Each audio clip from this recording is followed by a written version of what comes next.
শুধু যে ফোনে কথা এটা না, আমাদের গভীর সম্পর্ক। এর সাথে আমার সাত বছরের রিলেশন, ঠিক আছে। ও দেশে ছিল তখনও ছিল, বিদেশ যখন যাই কোরিয়া যখন যাই তখনও মানে আমাকে বলে গেছে কি যে আমি এসে বিয়ে করবো। এমনকি আমার আম্মার হাত ধরেও বলে গেছে যে আপনার মেয়ে থাকলো আমি বিয়ে করব। আমাদের বাসায় গেছে, দাওয়াত খেয়েছে, খেয়ে আমার সাথে কথা বলে টলে আপনার ধর বিদেশ গেছে। বিদেশ যাওয়ার পরও আপনার কোরিয়া যাওয়ার পরও ওই আমার সাথে সম্পর্ক রেখেছে, ওই আমার সাথে কন্টিনিউ কথা বলে। তারপরে আপনার খরচাপাতিও আমাকে দেয়। তারপরে যখন আমি মানে ওই আমাকে বলেছে কি যে 2 বছর পরে এসে আমি বিয়ে করবো, এরকমটা 2 বছর হয়নি, 3 বছর হয়ে গেছে। তো ওরকম কাজের ক্ষেত্রে হয়তো 3 বছর হতে পারে। তা আমি ওটা নিয়ে কোনো করিনি। ও বলেছে কি যে আমি তারপরেও তখন ওকে আমি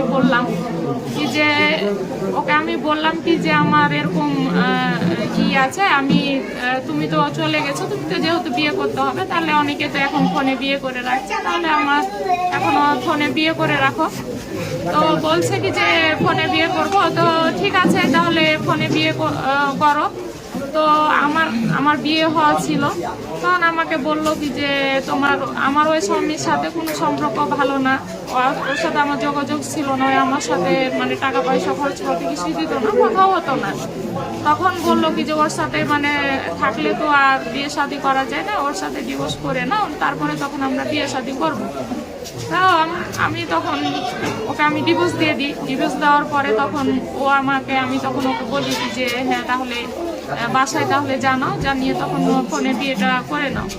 তখন ও তখন কি করে বলছে কি যে আচ্ছা ঠিক আছে আমি জানাচ্ছি বলে তারপরে তখন ওই আমাকে একদিন বলছে কি যে আমি বাসায় বলেছি, আমি তোমার পরিচয় দিইনি, আমি বাসায় বলেছি, তো বাসায় আমার মানে মানবে না, বলছে কি যে আমার সম্পর্ক মানবে না, এটা সম্ভব না। তবে চিন্তা করিও না, আমি যখন ইয়াতে আসবো, যখন আমি কোরিয়া থেকে আসবো, সামনাসামনি বোঝানোটাই এক জিনিস আর ফোনে বোঝানোটা আরেক জিনিস।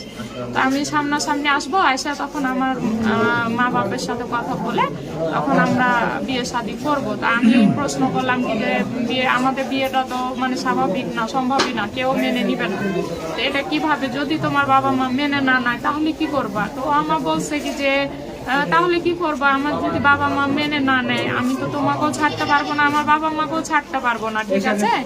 তো যেহেতু আমার বাবা মা আছে, ঠিক আছে, আল্লাহ আমাকে সামর্থ্য দিয়েছে, কালকে রাত 11টা থেকে আছি। জি, আমি থানাতে অভিযোগ দিয়েছি। আমি বিয়ে ওকে করার বিয়ে আমি ও কি করবো, বিয়ে ওকে করার জন্য আমি আসছি, আমি ওকেই বিয়ে করবো। তা বাদে ও কি করবে সেটা আমি জানি না, কিন্তু বিয়ে আমি ওকেই করবো।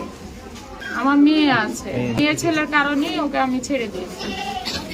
ওই ছেলেও যে ভালো ছিল এটাও না, ওই ছেলের কারণে আমি ওকে ছেড়ে দিয়েছি। এটাই দাবি কি যে আমি ওকেই বিয়ে করবো। আমি 7 বছর ধরে আমার সাথে এরকম ভাবে নিয়ে থেকে আমাকে এরকম ভাবে চল গেলে, আমাদের মধ্যে অন্য আপনার দেশে থাকতো অন্য কোনো সম্পর্ক সবকিছুই আপনার আছে, সমস্যা নাই।